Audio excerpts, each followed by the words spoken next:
জ্যামিতি সিরিজের দ্বিতীয় ভিডিওতে স্বাগতম।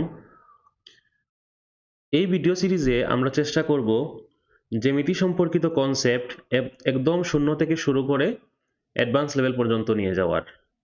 তো এই সিরিজের প্রথম ভিডিওতে আমরা জ্যামিতি সম্পর্কিত বিন্দু, মাত্রা, তল, রেখা এবং কোণ সম্পর্কে আলোচনা করেছি। তো এই ভিডিওতে আমরা ত্রিভুজ সম্পর্কিত আলোচনা বিস্তারিতভাবে করব। তো প্রথমেই আমরা ত্রিভুজ কি এটা সংজ্ঞায়িত করি। তো আমরা সবাই জানি ত্রিভুজ হচ্ছে তিনটি রেখা দ্বারা আবদ্ধ ক্ষেত্র। তিনটি রেখা দ্বারা আবদ্ধ ক্ষেত্রকে ত্রিভুজ বলে। তো এখানে একটা ত্রিভুজ আঁকলাম। তো এই ত্রিভুজকে আমরা নর্মালি আমরা এই ত্রিভুজের এই তিনটা শীর্ষবিন্দুকে নামকরণ করে আমরা এটাকে নাম দেই এবিসি ত্রিভুজ। তো এখানে ত্রিভুজের আমরা দেখতেছি ত্রিভুজের তিনটি বাহু আছে এবং ত্রিভুজের তিনটি কোণ আছে। ত্রিভুজের তিনটি বাহু এবং তিনটি কোণ, এই ছয়টি হচ্ছে ত্রিভুজের উপাদান। তো এখানে এখানে এই বাহুকে বলা যায় এবি, এই বাহুকে বলা যায় বিসি, আর এই বাহুর নাম বলা যায় সিএ। এবং কোণগুলা, এই যে কোণগুলা আছে এখানে, এইটাকে বলা যায় এ কোণ, এটাকে বলা যায় বি কোণ, এটাকে বলা যায় সি কোণ, অথবা এটাকে একটু লম্বা করে বলা যায় কোণ এ বি সি, কোণ এ সি বি এবং কোণ বি এ সি। এই তিনটা কোণের এভাবেও নামকরণ করা যায়। তো এখন এই ত্রিভুজের হচ্ছে শর্ত, ত্রিভুজ হওয়ার শর্ত আমরা দেখব। ত্রিভুজের তিনটা বাহু দ্বারা সীমাবদ্ধ ক্ষেত্র, এখানে একটি শর্ত হচ্ছে ত্রিভুজের দুইটি বাহুর যোগফল অবশ্যই তৃতীয় বাহু অপেক্ষা বৃহত্তর হবে। এটা সবসময় হবে। তো এখন এখানে যে কোনো দুইটি বাহু, একটা ত্রিভুজ যদি আমরা আঁকি, একটা ত্রিভুজ আমরা একটা বাহু অনেক লম্বা করে একটা ত্রিভুজ আঁকার চেষ্টা করি। একটা ত্রিভুজ আঁকবো যেটার এই যে একটা বাহু অনেক লম্বা করলাম, ত্রিভুজের আরো দুইটা বাহু নেই। তো এটি একটি ত্রিভুজ, এটি একটি ত্রিভুজ হবে। এই যে এটি একটি ত্রিভুজ। তো এই ত্রিভুজে আমরা দেখতেছি, এই ত্রিভুজে যদি আমরা নাম দেই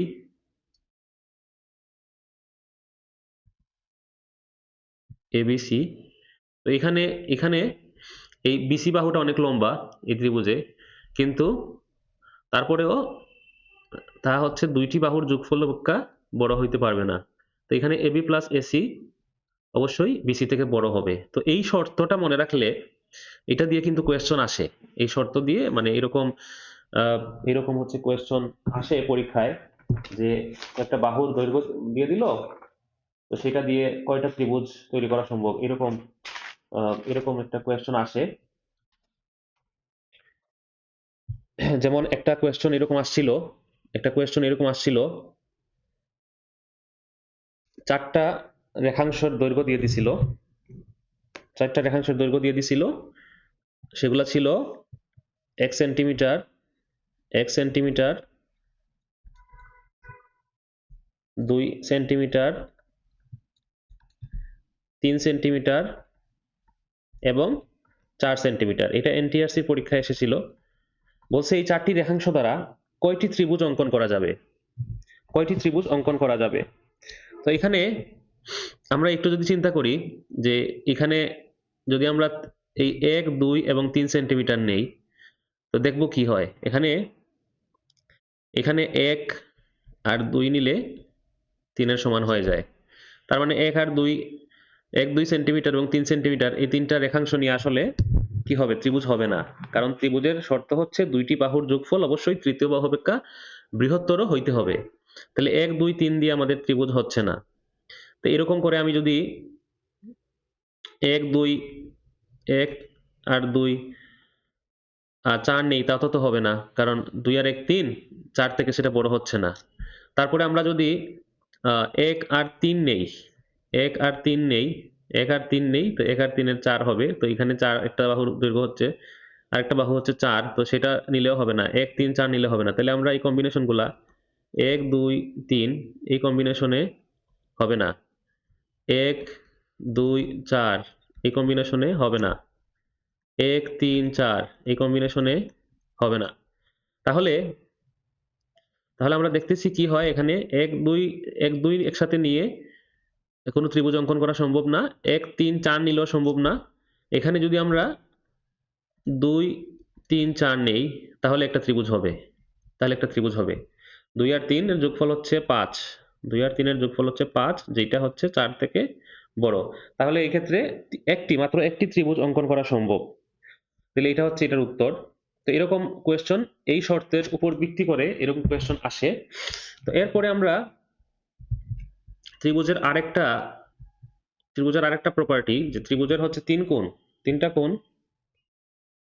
কোণ। তো এই তিনটা কোণের এখানে যে অ্যাঙ্গেলগুলো আছে, যে এখানে আমরা যদি লিখি কোণ এ প্লাস কোণ বি প্লাস কোণ সি, এই তিনটা কোণের যোগফল অবশ্যই 180 ডিগ্রি হবে। তিনটা কোণের যোগফল অবশ্যই 180 ডিগ্রি হবে। তো এটা আমরা মনে রাখবো। এরপরে আমরা ত্রিভুজের বহিস্থ যে কোনো বাহু বর্ধিত করলে যে বহিস্থ কোণ উৎপন্ন হয় সেটা সম্পর্কে আলোচনা করব। একটা ত্রিভুজ আঁকি, এটা একটা ত্রিভুজ। তো ত্রিভুজের যদি আমরা যে কোনো একটা বাহুকে যদি বর্ধিত করি, এদিক বরাবর যদি বর্ধিত করি,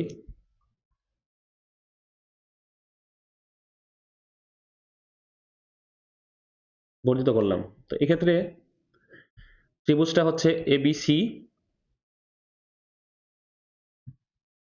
এখানে আমরা বিসি বাহুকে বর্ধিত করলাম। তো বর্ধিত করে আমি এটার নাম দিলাম, এই বিন্দুর নাম দিলাম ডি। তাহলে এখানে একটা কোণ উৎপন্ন হইলো। তো এখানে বাহুকে বর্ধিত করলে যে কোণ উৎপন্ন হয়, এখানে এটাকে বলা হয় বহিস্থ কোণ।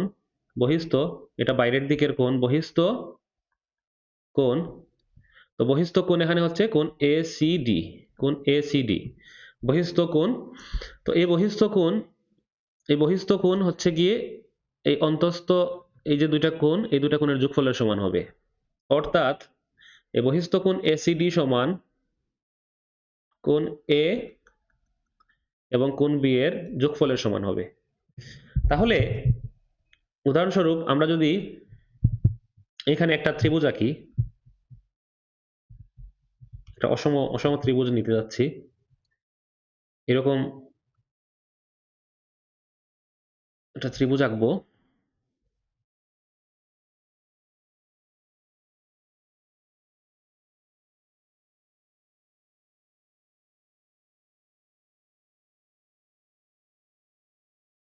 তো ত্রিভুজ আঁকলাম। তো এই ত্রিভুজে এটাকে নাম দিলাম এবিসি।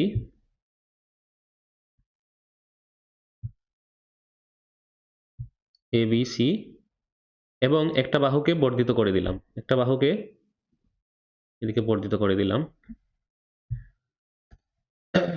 তো এখানে একটা বহিস্থ কোণ উৎপন্ন হলো। কোণ, এই কোণের নাম হচ্ছে কোণ এসিডি। এখন এইখানে এই কোণের মান, এখন এখানে যদি তিনটা কোণের মান দেয়া থাকে, উদাহরণস্বরূপ এখানে যদি উদাহরণস্বরূপ আমরা ধরি এই কোণের মান হচ্ছে এই কোণ ধরে নেই আমরা 40 ডিগ্রি, আর এই কোণ ধরে নেই 60 ডিগ্রি। তাহলে এই দুইটা কোণ, তাহলে এই কোণ কত হবে? এই কোণ হবে 80 ডিগ্রি, কারণ তিন কোণের সমষ্টি 180 ডিগ্রি। তো এই তিনটা কোণের মান আমরা দিলাম। তো এখন আমাকে যদি বলা হয় এই বহিস্থ কোণের মান কত, কোণ এসিডি এর মান কত, তাহলে আমি পারবো না এখান থেকে বের করতে। বহিস্থ কোণের মান হবে বিপরীত অন্তস্থ কোণ। অন্তস্থ কোণ, এই তিনটা অন্তস্থ কোণের মধ্যে এই বিপরীত দিকে যেগুলো আছে, মানে এটা থেকে এই বিপরীত দিকে দূরের দিকে যেটা আছে সেই দুইটার যোগফল। তো এখানে 80 ডিগ্রি প্লাস 60 ডিগ্রি, তাহলে কত হয়? দুইটা যোগ করলে 140 ডিগ্রি। তাহলে আমরা বলতে পারি এই বহিস্থ কোণের মান 140 ডিগ্রি। তো এইভাবে আমরা ম্যাথের ক্যালকুলেশন করতে পারি, বা এমসিকিউ আসলে এগুলো আনসার করতে পারি। তো এরপরে আমরা এই বহিস্থ কোণের কনসেপ্ট আমরা বুঝলাম। এরপরে আমরা ত্রিভুজের প্রকারভেদ দেখব। ত্রিভুজের প্রকারভেদ।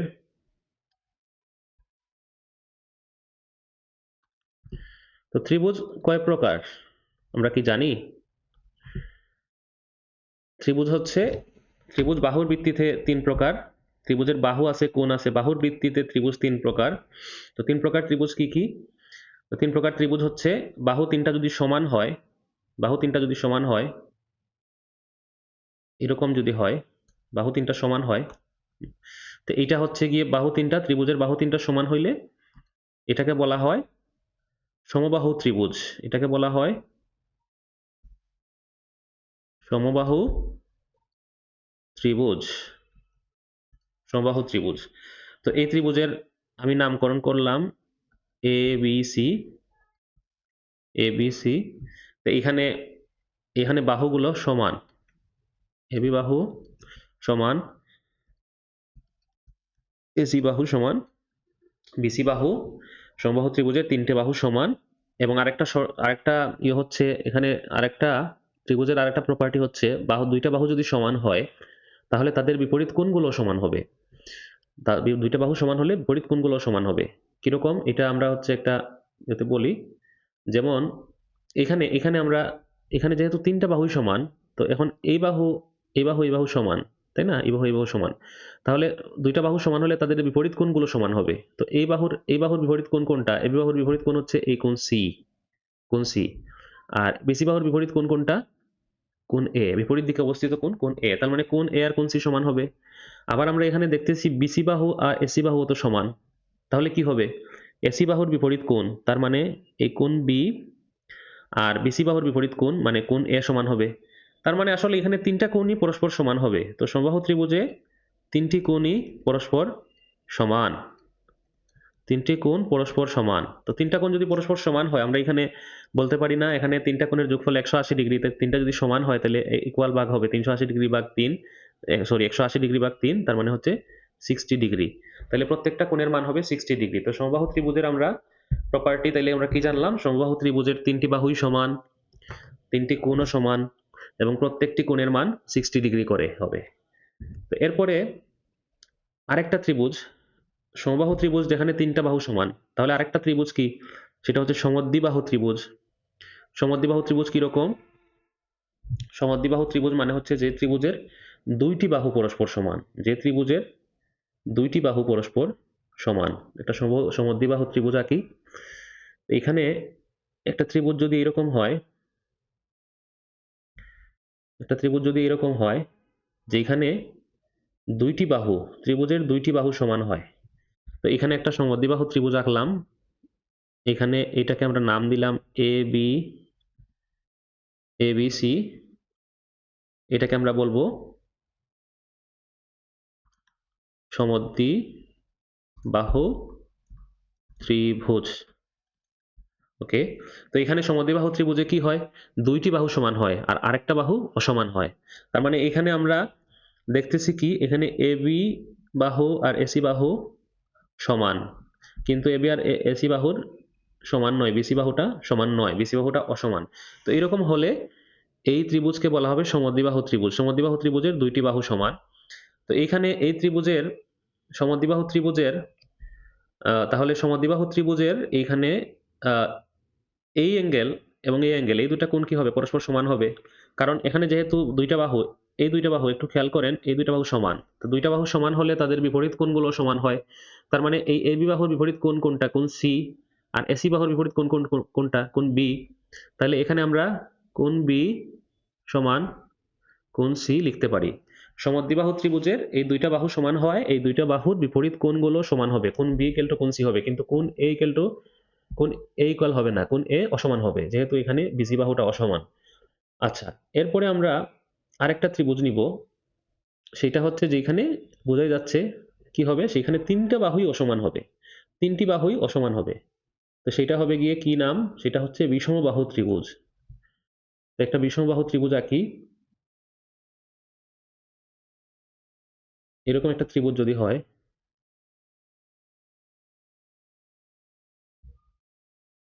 এরকম একটা ত্রিভুজ যদি হয়, এই ত্রিভুজে মোটামুটি আমরা দেখতেছি কি এখানে তিনটা বাহুই অসমান। তো এই ত্রিভুজের আমরা নামকরণ করলাম এ বি সি। তো এখানে এটাকে বলা হবে বিষমবাহু ত্রিভুজ। এখানে তিনটা বাহুর কোনোটার সাথেই কোনোটা সমান না। AB not equal to AC not equal to BC, এরা কেউই পরস্পর সমান না এবং তিনটা কোণও অসমান। এখানে যেহেতু তিনটা বাহু অসমান তাহলে তিনটা কোণও কি হবে, অসমান হবে, সমান হবে না। ঠিক আছে, তো এই হচ্ছে তিন ধরনের কোণের প্রকারভেদ, এটা বাহুর ভিত্তিতে, বাহুর দৈর্ঘ্যের ভিত্তিতে। এরপরে আমরা কোণের ভিত্তিতে ত্রিভুজের প্রকারভেদ আলোচনা করব। কোণের ভিত্তিতে, কোণগুলোর ভিত্তিতে ত্রিভুজের প্রকারভেদ। তো কোণগুলোর ভিত্তিতে ত্রিভুজের প্রকারভেদ তিন রকম হয়। তো একটা হচ্ছে গিয়ে আমরা জানি, একটা হচ্ছে যেই ত্রিভুজের তিনটি কোণই সূক্ষ্ম কোণ। আমরা গত ভিডিওতে সূক্ষ্ম কোণের আলোচনা পড়েছি। তো এখানে যেমন একটা ত্রিভুজ আমি আঁকলাম, এবিসি ত্রিভুজ। এই ত্রিভুজে কি হবে, এখানে তিনটা কোণই আমরা দেখতেছি কি এক সমকোণের থেকে ছোট, মানে সূক্ষ্ম কোণ। তো সূক্ষ্ম কোণ, তিনটা কোণই সূক্ষ্ম কোণ হইলে সেটাকে বলা হয় সূক্ষ্মকোণী ত্রিভুজ। সূক্ষ্মকোণী ত্রিভুজ। তো এটা হচ্ছে সূক্ষ্মকোণী ত্রিভুজ, যেখানে তিনটা কোণই হচ্ছে সূক্ষ্মকোণ। এখানে এ কোণ বি কোণ সি, তিনটা কোণই সূক্ষ্মকোণ। তারপরে আরেকটা ত্রিভুজ হয় স্থূলকোণী ত্রিভুজ। তো একটা স্থূলকোণী ত্রিভুজ আঁকবো। তো স্থূলকোণী ত্রিভুজের প্রপার্টি কি? স্থূলকোণী ত্রিভুজের হচ্ছে একটা কোণ স্থূলকোণ। এখন সূক্ষ্মকোণী ত্রিভুজের তিনটা কোণই সূক্ষ্মকোণ বলে যে স্থূলকোণী ত্রিভুজের তিনটা কোণ স্থূলকোণ হবে, সেরকম কিন্তু ব্যাপারটা না। কারণ একটা ত্রিভুজে একটা কোণই, সর্বোচ্চ একটা কোণ স্থূলকোণ হইতে পারে। একটা ত্রিভুজে সর্বোচ্চ একটা কোণ স্থূলকোণ হইতে পারে, বাকিগুলো আর স্থূলকোণ হইতে পারে না। তাহলে সেটা ত্রিভুজ ফর্মই করবে না আসলে। তো এখন এখানে একটা ত্রিভুজ আঁকলাম, এই ত্রিভুজের আমরা নাম দিলাম এবিসি। তো এখানে আমরা দেখতেছি কোণ এ আর কোণ সি সূক্ষ্মকোণ, আর কোণ এটা কোণ এবিসি বা কোণ বি, এটা হচ্ছে স্থূলকোণ। তাইলে এই ত্রিভুজের নাম কি? এই ত্রিভুজের নাম হচ্ছে স্থূলকোণী ত্রিভুজ। তো এটা হচ্ছে স্থূলকোণী ত্রিভুজ। এইখানে কোণ বি স্থূলকোণ। আরেকটা ত্রিভুজ এরকম হয় কোণের ভিত্তিতে, আরেকটা ত্রিভুজ হয় খুবই দরকারি, আমরা জানি এটা হচ্ছে সমকোণী ত্রিভুজ। সমকোণী ত্রিভুজের প্রপার্টি কি তাইলে? সমকোণী ত্রিভুজের প্রপার্টিজ হচ্ছে এটার একটা কোণ সমকোণ হবে। তার মানে একটা রেখার উপর, একটা বাহুর উপর, এই ত্রিভুজের একটা বাহুর উপর আরেকটা বাহু লম্বভাবে দণ্ডায়মান হবে। এই যে একটা ত্রিভুজ আঁকলাম, এই ত্রিভুজটার আমরা নাম দিলাম এবিসি। তো এখানে একটা কোণ, মানে এই যে কোণ বি হচ্ছে সমকোণ। তাহলে এই ত্রিভুজকে বলা হবে সমকোণী ত্রিভুজ। এখানে কোণ বি সমকোণ, আর বাকি দুইটা কোণ কি হবে? স্থূলকোণ। তো এখন এখানে যদি এরকম হয় যে একটা একটা খুব সহজ, আমরা একটা প্রবলেম যদি বলি, একটা সমকোণী ত্রিভুজের এখানেই দেখাই, একটা সমকোণী ত্রিভুজের এরকম যদি হয়, একটি সমকোণী ত্রিভুজের একটি কোণ দেওয়া আছে, একটি সূক্ষ্মকোণ দেওয়া আছে। এখানে যদি বলে সাপোজ এই কোণটা দেওয়া আছে 30°, তাহলে এই কোণটা কত হবে? কোণ সি কত হবে? এটা আসলে এরকম যদি হয়ে থাকে, তো আমরা এখানে কি জানি? এখানে আমরা জানি ত্রিভুজের তিন কোণের সমষ্টি 180°, তাই না? তো এখানে কোণ এ দেয়া আছে 30°, আর কোণ বি তো আমরা জানি এটা সমকোণ, তাই না? তো সমকোণ মানে কত? 90°। আর কোণ সি কত হবে তাইলে এখান থেকে? তো এখান থেকে আমরা ক্যালকুলেশন করে এটা বুঝতেছি যে একটা কোণ যদি সমকোণ হয় তাহলে বাকি দুইটা কোণের যোগফল এক সমকোণ হবে। তো এখানে তাইলে এটা 180 ডিগ্রি থেকে 90 ডিগ্রি আর 30 ডিগ্রি মাইনাস হবে, মানে এটা 60 ডিগ্রি হবে। আর কি এখানে এই দুইটা কোণের যোগফল 90 ডিগ্রি হওয়ার কথা, তাহলে এটা হবে 60 ডিগ্রি, এটা হবে 60 ডিগ্রি। তো এরকম সমকোণী ত্রিভুজের থেকে এরকম সম্পর্কের ভিত্তিতে আমরা কোণের মান বের করতে পারি। তো এগুলা হচ্ছে ত্রিভুজের বেসিক সংজ্ঞা এবং ত্রিভুজের প্রকারভেদ। তো ত্রিভুজের এরপরে আমরা আলোচনা করব, তো এরপরে আমরা পরবর্তী ভিডিওতে ত্রিভুজের ক্ষেত্রফল সম্পর্কিত সম্পূর্ণ আলোচনা করব।